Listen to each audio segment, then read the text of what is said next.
देखे जमाने की यारी, बिछड़े सभी बारी बारी। नमस्कार मित्रों, 1925 में एक बालक का जन्म होता है बेंगलोर में और उसका नाम रखा जाता है शिव शंकर पादुकोण। बच्चा थोड़ा बड़ा होता ही है, साल भर का। खेलते खेलते वो कुएं में गिर जाता है। कुएं में काफ़ी चोट आती है उसको। जैसे तैसे उसको बाहर निकालते हैं, जिंदा बच जाता है। उस परिवार में एक साधु आते हैं और वो कहते हैं कि इसका नाम बदल दो और इसको पानी से दूर रखना। माता पिता और क्या करते हैं, उन्होंने तुरंत शिव शंकर पादुकोण का नाम, चूंकि यह लड़का गुरुवार के दिन पैदा हुआ था और बेंगलोर में दत्तात्रेय भगवान, कर्नाटका बेंगलोर में दत्तात्रेय भगवान को काफ़ी मान्यता देने वाले धार्मिक लोग हैं, तो उन्हीं के नाम पे इस बच्चे का नाम गुरुदत्त रख दिया। मैं बात कर रहा हूँ शिव शंकर पादुकोण उर्फ गुरुदत्त, जो बाद में गुरुदत्त ही बने और गुरुदत्त के रूप में उन्होंने फिल्मी दुनिया में ऐसा काम किया जो आज तक क्लासिक सिनेमा में उनका स्थान बना हुआ है। कुछ इस तरह की फिल्में बनाई, इस तरह की उन्होंने कैमरे और लाइट के साथ प्रयोग किए कि जो आज भी मिसाल देने लायक है। न केवल भारत में बल्कि भारत के बाहर बड़े बड़े दिग्गज उनकी फिल्मों का अध्ययन करते हैं। कई फ्रांस के अध्येताओं ने इसके बारे में जानकारी लेकर उनके बारे में एक किताब भी लिखी है। आज हम बात करेंगे गुरुदत्त की। गुरुदत्त की बात इसलिए करेंगे कि आने वाले 10 अक्टूबर को उनकी 61वीं पुण्यतिथि है। 39 साल की उम्र में एक ऐसा फिल्मकार हमसे चला गया जो अवसाद को पहले पर्दे पर चित्रित करने वाला, आम आदमी के दुख को बयान करने वाला और मन की गुत्थियों को सुलझाने वाला व्यक्ति था। और उसने कुछ ऐसी महान कृतियाँ रची है फिल्मी दुनिया के लोगों के लिए कि जो आज भी फिल्म बनाने की सोचते हैं, वे एक बार प्यासा, कागज के फूल और साहिब, बीबी और गुलाम नामक इन 3 फिल्मों को, ये त्रयी फिल्में थी और तीनों ही एक इस तरह की उलझन, मन की उलझन पे बनाई गई थी कि एक आदमी जीवन संघर्ष करता है और किस तरह से अवसाद में घिरता है, किन किन उलझनों का सामना करता है और उसका दुखांत होता है। ज़्यादातर फिल्मों में दुखांत बताया गया है, लेकिन तीनों फिल्में, 3 में से 2 फिल्में चली, एक नहीं चली।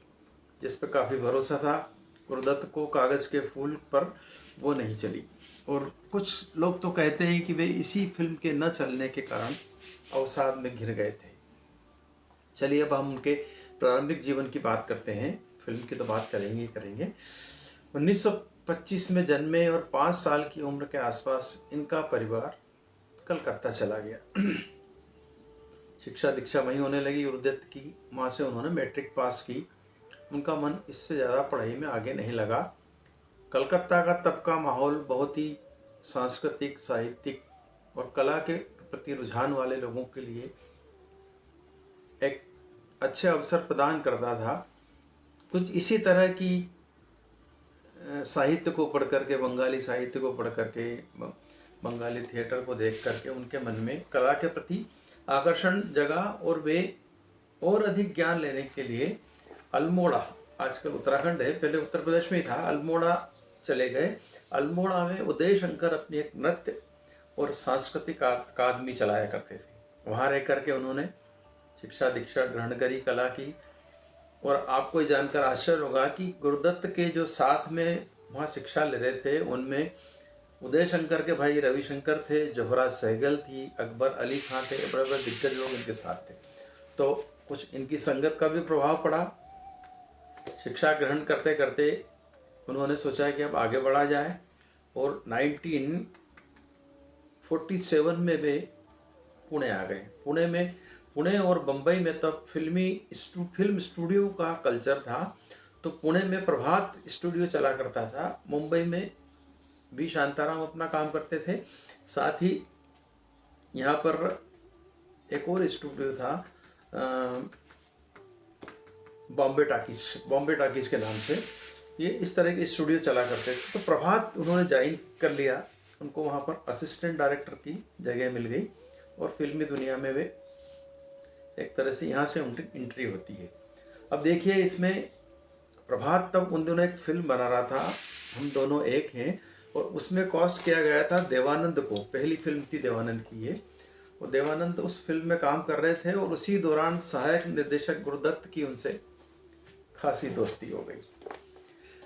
दोस्ती परवान चढ़ी और तब दोनों ने एक दूसरे से वादा किया कि यदि मुझे निर्देशन का अवसर मिला तो मैं तुम्हें हीरो लूँगा। ये बात गुरुदत्त ने कही और उधर देवानंद ने की कि मुझे पिक्चर बनाने का मौका मिला तो मैं तुम्हें तुमसे निर्देशन कराऊंगा। बात हुई और चली गई, लेकिन दोनों को अपने अपने वायदे याद रहे। लौट के होता यह है कि प्रभात स्टूडियो से हट के फिर आगे बढ़ जाते हैं गुरुदत्त। देवानंद तो मुंबई बेस था ही उनका, तो वे बॉम्बे टॉकीज ज्वाइन कर लेते हैं। बम्बई में आने के बाद वहाँ काम करते रहते हैं और इसी बीच चूँकि स्टूडियो के उस समय के स्टूडियो के पतन का दौर शुरू हो चुका था, तो देवानंद और विजयानंद मिलकर के नवकेतन फिल्म की स्थापना कर लेते हैं।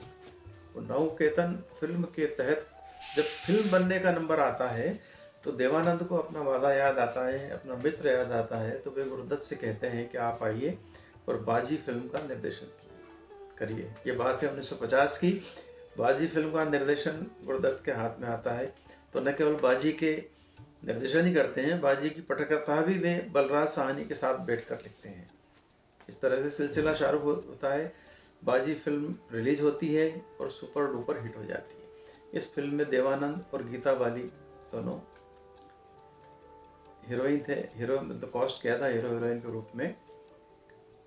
1953 के आते आते उनको गीता रॉय नमक के एक्टर और गायिका से प्रेम हो जाता है, वो उनसे विवाह कर लेते हैं। जीवन आगे बढ़ता है। इसके बाद ये हुआ कि उन्होंने फिल्म आर पार बनाई गुरुदत्त ने अपने प्रोडक्शन में। गुरुदत्त ने इसके बाद गुरुदत्त फिल्म्स की स्थापना कर ली थी 1954 में, और पहली फिल्म थी आर पार। और इसमें खुद वे हीरो थे, संगीतकार थे इसके ओपी नैयर, और इसके गीत काफ़ी मकबूल हुए थे। गीत जो है शमशाद बेगम ने भी इसमें गाए थे और ओपी नैयर ने इसमें संगीत दिया था। कभी आर कभी पार लगा तेरे नजर, आए घायल किया है तूने ओ जादूगर। ये शमशाद बेगम का गाया हुआ गीत आज भी रेडियो पर बजता है। आकाशवाणी वाले खूब बजाते हैं इस गीत को, लोग बड़े बड़े चाव से इस गीत को सुनते हैं। और एक और गीत था इसमें कि एलो में हारी पिया हुई तेरी जीत रे, ये काहे का झगड़ा बालम नई नई प्रीत रे, ये लो में हारी पिया। ये गीत गीता दत्त ने गाया था। ये गीत भी खूब बजता है। अब साल आता है 1956 का। गुरुदत्त ने अपने मित्र देवानंद, चूंकि देवानंद तो बाजी में अपना वादा निभा चुके थे, अब गुरुदत्त का नंबर था। गुरुदत्त ने अपने मित्र देवानंद को, उन्होंने सीआईडी फिल्म बनाना शुरू किया और सीआईडी फिल्म में गुरुदत्त ने देवानंद को एज ए हीरो साइन किया। और यह एक कहते हैं कि उन्होंने वादा निभाया मित्र से। जब उन्होंने इनको निर्देशन दी थी बाजी में, तो इन्होंने सीआईडी में उनको हीरो में लिया। फिर इसमें संगीतकार ओपी नैयर थे, लेकिन निर्देशन का काम, प्रोड्यूसर बने गुरुदत्त और निर्देशन का काम अपने सहायक निर्देशक राज खोसला को दिया, जो थ्रिलर बनाने में माहिर थे। बाद में उन्होंने मेरा साया बनाई थी और कई फिल्में बनाई थ्रिलर, जिसमें रहस्यमय तरीके से वो कौन थी वगैरह। तो वही राज खोसला है जो तब गुरुदत्त के सहायक निर्देशक हुआ करते थे, उनसे इन्होंने डायरेक्ट कराया। अब आप देखिए यहाँ से जीवन कैसा मोड़ लेता है गुरुदत्त का, कि इस फिल्म से सीआईडी से वहीदा रहमान की एंट्री हुई गुरुदत्त फिल्म में, जो आगे लंबे समय तक चली। और लोग तो यहाँ तक कहते हैं कि कहीं न कहीं गुरुदत्त के इस दुनिया को छोड़ने का कारण ये रही है वहीदा रहमान। हालांकि खुलकर कोई नहीं बोलता, लेकिन एक कारण कहीं न कहीं ट्रायंगल बनता है प्रेम का। तो ये फिल्म आई और खूब चली, खूब सुपर डुपर हिट हुई। राज खोसला भी स्थापित हो गए, गुरुदत्त का अपना प्रोडक्शन स्थापित हो गया और देवानंद नवकेतन में और आगे बढ़ के दूसरी फिल्मों में काम करते करते। अब चूंकि गुरुदत्त जो थे वो बहुत ही संवेदनशील आदमी थे और कुछ ऐसा करना चाहते थे। अब आप देखिए कि ये थ्रिलर बनाते रहते, फिल्में सारी हिट हो रही थी, और यदि वे अवसाद और दुख और दर्द की फिल्में नहीं बनाते तो शायद लंबे समय तक जीते, ऐसे लोगों का मानना है। लेकिन यहाँ से टर्न लेते हैं कि एक तो गुरुदत्त की फिल्मों में वहीदा रहमान की एंट्री होती है सीआईडी से, और दूसरा उनका मन होता है कि अब मैं ऐसी फिल्में बनाऊं जिससे मुझे युगों तक याद रखा जाए। कुछ ऐसी तमन्ना थी उनकी। वे भी शांताराम और महबूब खान की तरह कुछ ऐसी फिल्में छोड़ जाना चाहते थे अपने पीछे, जिससे एक अच्छे और एक गुणी फिल्मकार की तरह उन्हें याद किया जाता है। हुआ भी सही, उन्होंने इतनी अच्छी फिल्में बनाई थी नो। अब हम थोड़ा थोड़ा तीनों फिल्मों के बारे में बात करेंगे। प्यासा, फिर कागज के फूल, और फिर साहिब बेबी और गुलाब। प्यासा फिल्म बनाने शुरू की उन्होंने, इसकी स्क्रिप्ट लिखी। कहानी में एक युवा कवि होता है केंद्र में, उसके इर्द गिर्द घूमती है। युवा कवि जो होता है एक प्रेमिका होती है, उससे प्रेम करता है, लेकिन मीरा नाम की जो लड़की होती है, इसमें उसका माला सिन्हा का रोल है, और इसमें गुलाबो का रोल जो किया है वो एक जो गुलाबो प्रोस्टिट्यूट होती है उसका रोल वहीदा रहमान को दिया था। चूंकि उनकी प्रेमिका होती है, लेकिन ये जो प्रेमी होता है, कवि के पास कुछ होता नहीं है कविता के अलावा, तो ये वो सोचती है कि आखिर में इसका जीवन का निर्माण नहीं हो सकता, व्यावहारिकता हावी हो जाती है और वो उसको छोड़ करके एक धनी व्यक्ति से विवाह कर लेती है। यहाँ दिल टूटता है विजय का, कवि का। इसमें गुरुदत्त ने ही विजय का रोल किया है। शुरुआत में गुरुदत्त इस रोल के लिए दिलीप कुमार को लेना चाहते थे, लेकिन उन्होंने ऐन वक्त पर मना करा। जब पहला शॉट लेना था फिल्म का, उस समय मुकर गए दिलीप कुमार। तो तब तत्कालीन समय में ये रूमर चली कि शायद ज़्यादा पैसा मांग लिया था दिलीप कुमार ने, या कुछ कम पैसा मिल रहा था, इस कारण से काम नहीं किया। लेकिन बाद के समय में दिलीप कुमार ने ये बताया है कि उसको उस फिल्म के अंदर देवदास की छाया लगी। उसके पहले देवदास कर चुके थे दिलीप कुमार, तो इस कारण से उन्होंने ये फिल्म नहीं की। जो भी रहा हो, थोड़ा झटका लगा, लेकिन गुरुदत्त ने कहा कि अब मैं इस फिल्म में खुद हीरो बनूंगा, तो उन्होंने हीरो का रोल किया। गुलाबो के रोल में वहीदा रहमान ने भी कमाल किया है। इसके गीत भी सब एक से एक हिट हैं, प्यासा के आज भी बजते हैं, और वो प्यासा के गीत हमेशा गुरुदत्त की याद दिलाते हैं। वक्त ने किया क्या सितम, तुम रहे न तुम, हम रहे न हम, इस तरह के गीत हैं, काफ़ी अच्छे गीत हैं। अब देखिए इस फिल्म में विजय के रोल में गुरुदत्त ने कहीं अपना थोड़ा सा अंश प्रकट कर दिया। ये वही दौर है जब उनका अपनी पत्नी गीता दत्त से अलगाव शुरू हो चुका था। उनका झुकाव थोड़ा वहीदा रहमान की तरफ। अंततः विजय जो होता है उसके बेवफाई से टूट जाता है, शराब में डुबो लेता है, और आखिर में यह बताया कि खूब थपेड़े खा के वक्त के वो गुलाबों के साथ चला जाता है।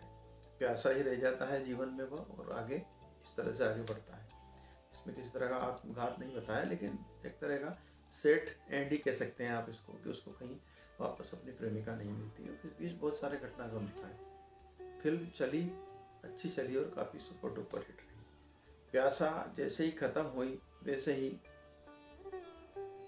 गुरुदत्त ने कागज के फूल का अनाउंसमेंट कर दिया। 1957 के बाद 58 और 59 के बीच कागज के फूल का निर्माण हुआ। कागज के फूल की कहानी स्वयं लोग कहते हैं कि गुरुदत्त के जीवन पर आधारित थी, ऐसा माना जाता है। और ये फिल्म उन्होंने बनाना शुरू करी, पूरी जी जान लगा दी है। हर एक शॉट, हर एंगल से शॉट लेना, फोटोग्राफी और सिनेमेटोग्राफी के लिए यह फिल्म एक कल्ट के रूप में जानी जाती है।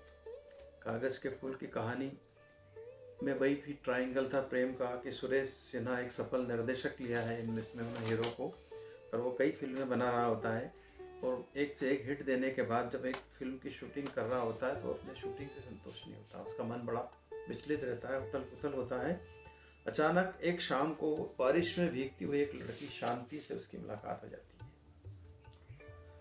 भीगते हुए शांति को देख नहीं सकता वो, तो अपना कोट देकर आ जाता है, और नायिका से मतभेद, इस बीच फिल्म की नायिका से उसके निर्देशक के मतभेद हो जाते हैं। चूंकि नायिका कहती है कि इस निर्देशन को हटा दो, लेकिन निर्माता ना निर्देशक पे ज़्यादा भरोसा करता है तो उसको नहीं हटाता है, नायिका हट जाती है। नायिका हटने के बाद अचानक से फ्रेम में एक दिन उस निर्देशक को शांति दिखती है और शांति को हीरोइन बना लेता है। इन दोनों के प्रेम प्रसंग आगे बढ़ते हैं। इसी बीच खुद की पत्नी से मनमुटाव हो जाता है और वो खुद की पत्नी उनकी बेटी से मिलने नहीं देती। एक दिन बेटी शांति को बुलाती है और उसको समझाती है कि तुम मेरा घर मत तोड़ाओ, मेरी माँ को दुख मत दो। तो ये सुन करके वो शांति उसके जीवन से चली जाती है। इधर नायक को न तो शांति मिलती है न उनकी पत्नी स्वीकार करती है, तो ये फिर शराब में डूब जाता है। लगभग थोड़ा सा अक्स इसमें प्यासा का भी आता है। खुद इतना बर्बाद हो जाता है कि निर्माता निर्देशक को बाहर निकाल देता है अपनी फिल्म से। पैसा रहता नहीं है, खाने के पैसे नहीं रहते हैं, तो एक्स्ट्रा का काम करने लग जाता है। इधर उधर मुकदमेबाजी में शांति को फिर फिल्म में आना पड़ता है।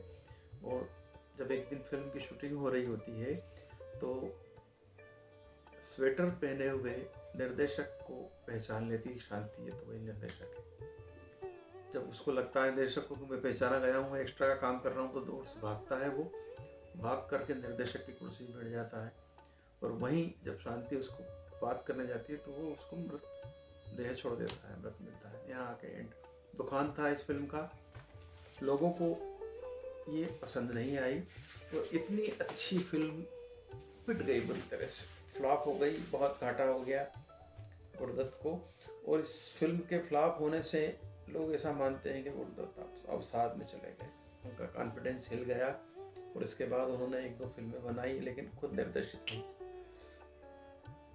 इसके बाद उनकी एक फिल्म आई, किसी दूसरे साथी ने निर्देशित की थी, तो वो चली भी, घाटे की भरपाई भी हो गई। लेकिन जो मन में चोट पहुंची थी किसी रचना को अस्वीकार करने के बाद, वो उनके मन में बनी रही।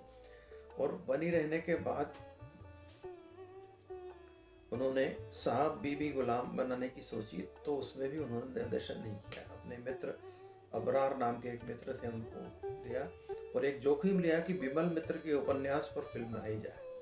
बांग्ला साहित्यकार थे, चूँकि गुरुदत्त का रुझान जो था बांग्ला साहित्य पे ज़्यादा था, संस्कृति पे ज़्यादा, तो उन्होंने सारी की सारी वहीं से कहानियाँ उठाई।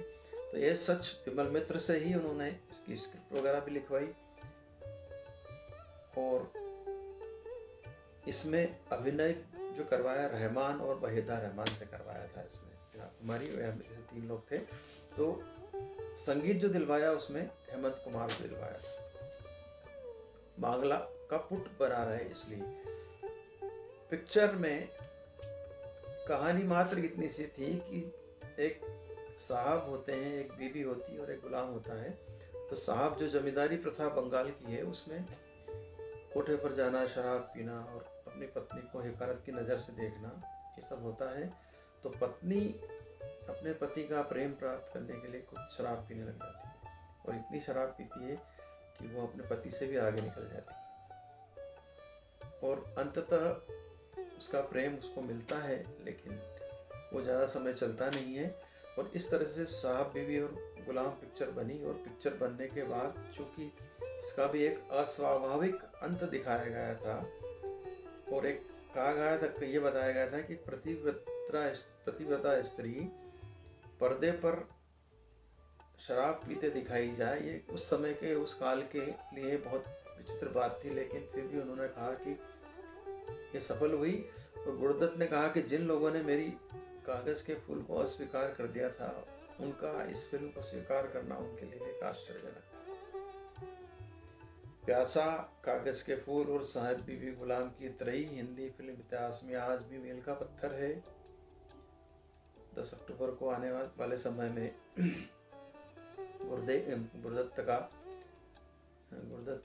गुरुदत्त की जो है पुण्यतिथि है। और गुरुदत्त की मृत्यु बहुत ही रहस्यमय तरीके से हुई। अवसाद से घिरे हुए गुरुदत्त ने नींद की गोलियां इतनी खा ली कि वो सुबह फिर जीवित नहीं उठे। लोगों को कहना है कि हो सकता है इसमें उनकी पत्नी और प्रेमिका के कारण से वो बहुत ज़्यादा परेशान हो गए थे। कुछ लोगों का मानना है कि कागज़ के फूल की असफलता के अवसाद से ही वो उभर नहीं पाए थे। लेकिन एक बात है कि संवेदनशील आदमी किसी भी क्षेत्र में काम करे अंततः उसे काफ़ी समझौते करना पड़ते हैं और दुख भी खुद ही को झेलना पड़ते हैं। तो कुछ लोग उस दुख से उभर जाते हैं, कुछ नहीं उभरते हैं। लेकिन 39 साल की उम्र में किसी ऐसे कलाकार का चले जाना, ऐसे निर्देशक का चला जाना, जिन्होंने अपने पीछे जितनी भी फिल्में बनाई उनमें कोई कुछ न कुछ नया दिया और एक सिनेमा को सिनेमेटोग्राफी सिखा के गए हैं वो। और यदि और 10-20 साल जीते तो पता नहीं कितनी आगे उनकी फिल्में और बनाते हैं। लेकिन ये तो कहना चाहिए कि संयोग है, ऊपर वाले की इच्छा है। फिर भी आज हम उन्हें याद करके उन्हें श्रद्धांजलि तो दे ही सकते हैं और उनका गीत गुनगुना सकते हैं कि देखी जमाने की यारी, बिछड़े सभी बारी बारी। आज बस इतना ही। नमस्कार, हरी सिंह शर्मा।